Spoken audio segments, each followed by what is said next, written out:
Pov, Donna, kemana Rio? Pagi-pagi sudah pergi dari rumah. Aku bangun kesiangan karena semalaman terus memikirkan apa yang aku alami akhir-akhir ini. Aku menuju ke dapur. Biasanya ada pembantu yang menyiapkan sarapan. Kali ini aku harus membiasakan lagi melakukannya sendiri. Kejadian aku ke rumah Maria masih membuatku kesal. Dia mencoba melindungi Lani hingga mendorongku. Tenaganya kuat juga. Duduk sendiri sambil minum teh hangat, aku melihat ke kolam renang. Sinar matahari memantulkan cahaya merambat ke air kolam. Biasanya suamiku yang duduk di sini. Sekarang aku sendirian dan sepi. Tidak ada lagi yang menegurku. Entah kenapa hari ini aku rindu dengan tegurannya. Bagaimana keadaannya sekarang? Apakah dia sudah menjadi pengemis setelah aku tinggalkan di jalan? Kenapa aku memikirkan lelaki tidak berguna itu? Hidupku sudah repot.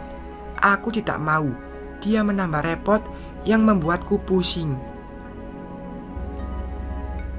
Ayo pikir, Donna. Pikirkan bagaimana cara mendapatkan uang dengan cepat. Gumamku sendiri sambil menopang kepalaku dengan tangan. Aku harus mencobanya. Aku akan masuk ke rumah Maria. Dalam kamar Maria pasti banyak uang dan perhiasan. Rumah itu juga tidak ada satpam. Ini akan mempermudahkan aku keluar masuk tanpa dilihat. Aku bisa sembunyi di balik tanaman di taman rumah itu. Rumah itu hanya berpenghuni 3 orang, yaitu Lani, Maria, dan seorang pembantu. Aku akan mencoba siang ini. Lani sibuk mengurus salonnya. Berarti hanya Maria dan pembantunya di rumah. Aku akan ke sana. Sibuk penutup kepala dan jaket hitam. Aku akan menggunakan ini untuk menutupi diriku. Saat aku masuk ke rumah Maria, aku siap-siap ke rumah Maria. Sebelum aku melakukan aksiku, aku harus menyelidiki dulu dari luar. Kalau hari ini tidak ada kesempatan bagus masuk ke rumahnya, aku akan coba besok dan besoknya lagi. Aku yakin pasti ada kesempatan karena Maria dan Lani wanita karir yang sibuk. Aku naik ojek online menuju rumah Maria. Saat seperti ini, aku teringat Mila. Selama ini, dialah yang selalu seide denganku. Maaf Mila, aku belum bisa melihatmu di rumah sakit jiwa. Aku saja mengalami banyak masalah.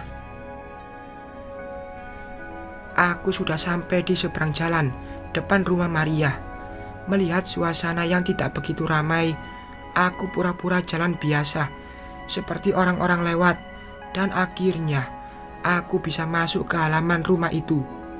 Aku mengendap-endap berdiri di balik taman menunggu kesempatan. Hanya pembantunya yang terlihat di teras rumah sedang menyapu, lalu masuk lagi. Setelah selesai, aku belum punya kesempatan untuk masuk. Kalau kuperhatikan di halaman, hanya ada 1 mobil terparkir. Tidak kulihat mobil Lani. Hampir setengah jam aku bersembunyi melihat ke pintu rumah itu. Pintu masih tertutup. Siang ini sepertinya aku hanya bisa mengawasi aktivitas pembantunya. Apakah harus malam hari aku masuk? Sepertinya aku pulang saja. Besok aku akan kesini lagi mencari kesempatan. Kalau ingin berhasil, aku harus usaha. Aku melangkahkan kaki ingin keluar dari halaman samping ini. Tapi tiba-tiba niatku tidak jadi. Aku melihat pembantu itu muncul dari arah belakang. Sepertinya ada pintu masuk selain pintu utama. Pembantu itu seperti ingin membuang sampah. Dia membawa 2 kantong sampah. Aku menundukkan badan sembunyi agar saat dia lewat di depanku, aku tidak terlihat. Pembantu itu keluar pagar memasukkan sampah ke tong sampah umum. Saat itu juga Kulihat Maria keluar dari pintu dan mendekati mobilnya yang terparkir tidak jauh dariku bersembunyi. Ini kesempatanku masuk ke rumah itu tanpa berpikir panjang. Setelah Maria masuk ke mobilnya dan melaju keluar pagar, aku langsung memakai sepo penutup kepala dan menuju ke pintu belakang, ingin masuk. Aku berhasil. Sekarang aku berada di dapur rumah Maria. Sepi. Aku yakin Lani juga tidak berada di rumah ini karena mobilnya tidak terlihat. Aku melangkah menuju ruang tengah. Di ruang tengah ini ada 3 pintu kamar, 2 pintu berdekatan, dan 1 lagi pintu agak tersendiri. Aku tidak tahu yang mana kamar Maria. Sepertinya aku harus memeriksa satu persatu kamar rumah ini. Aku masuk ke salah satu kamar. Kamar ini sangat rapi dan tidak banyak pernak-pernik, hanya tempat tidur dan lemari pakaian. Aku mencoba membuka lemari itu. Hanya ada beberapa potong baju tidur. Sepertinya ini bukan kamar Maria. Meja rias saja tidak ada. Maria, wanita suka dandan. Mustahil kamarnya tidak ada cermin untuk berhias. Aku masuk ke kamar berikutnya. Sangat mudah bagiku keluar masuk kamar rumah ini. Pembantunya pasti sibuk di dapur hingga tidak memasuki ruang tengah rumah ini. Di kamar ini lebih bagus dari kamar sebelumnya. Ada meja rias putih berdesain modern, tempat tidur yang luas, dan ada sofa hitam senada dengan ukiran kayu ranjangnya. Lemari pakaian 4 pintu berwarna putih. Aku yakin ini kamar Maria. Aku memeriksa semua laci nakas. Tidak kutemui benda berharga. Aku membuka lemari pakaiannya. Hanya ada baju yang tersusun rapi dari model bajunya. Ini pasti kamar Lani. Namun mataku terpana melihat sebuah laci kecil di dalam lemari ini. Saat tanganku membuka laci tersebut, sangat sulit karena terkunci. Ku keluarkan kunci L yang paling kecil dari saku celanaku. Sedikit menggerakkan kunci tersebut di dalam lubang kunci. Akhirnya laci itu berhasil kubuka. Perhiasan, uang, ucapku di hati melihat isi laci. Ini perhiasan yang biasa dipakai Lani. Kalau kujual lumayan, menambah keuanganku yang sedang payah. Perhiasan dan 3 ikat uang kertas itu langsung kumasukkan ke dalam saku jaketku. Lagi-lagi ini bukan kamar Maria. Jumlah ku dapat belum mencapai miliaran. Aku juga tidak menemukan brankas dan perhiasan berlian. Aku akan masuk ke kamar selanjutnya. Sebelumnya, pintu lemari ini kututup dulu, biar tidak mencurigakan. Aku melangkah, ingin keluar dari kamar ini. 1 langkah lagi menuju ambang pintu. Aku mendengar suara langkah, ingin masuk ke kamar ini. Aku secepatnya sembunyi di bawah tempat tidur. Aku melihat kaki memasuki kamar ini. Dari bentuk kaki dan roknya, ini adalah pembantu rumah ini. Dia melangkah mendekati nakas dan terdengar dia meletakkan sesuatu di atasnya. Tidak lama kemudian, kaki itu melangkah keluar dan menutup pintu kamar dari luar. Aku keluar dari kolong tempat tidur. Ternyata pembantu itu meletakkan segelas air putih di nakas. Aku menuju pintu, ingin keluar.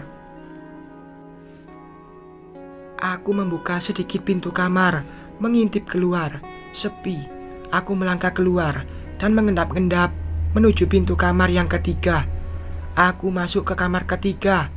Kamar ini terlihat paling mewah dari 2 kamar sebelumnya. Meja rias berwarna emas, cermin cantik, hampir menutupi setengah bidang dinding kanan kamar. Pintu di sudut kamar. Aku tahu, itu pintu kamar mandi. Yang membuatku terpana, ada sebuah brankas di samping lemari. Lemari pakaian yang sama besarnya dengan lemari pakaian kamar kedua. Namun yang membuat kamar ini terlihat mewah, sofa besar dengan warna senada, dengan meja rias. Ini seperti kamar seorang ratu. Aku yakin ini kamar Maria. Inilah saatnya aku memeriksa semua laci nakas. Pasti banyak perhiasan berlian. Aku mencoba membuka laci tersebut. Sial, terkunci. Gumamku di hati. Tidak bisa membuka laci.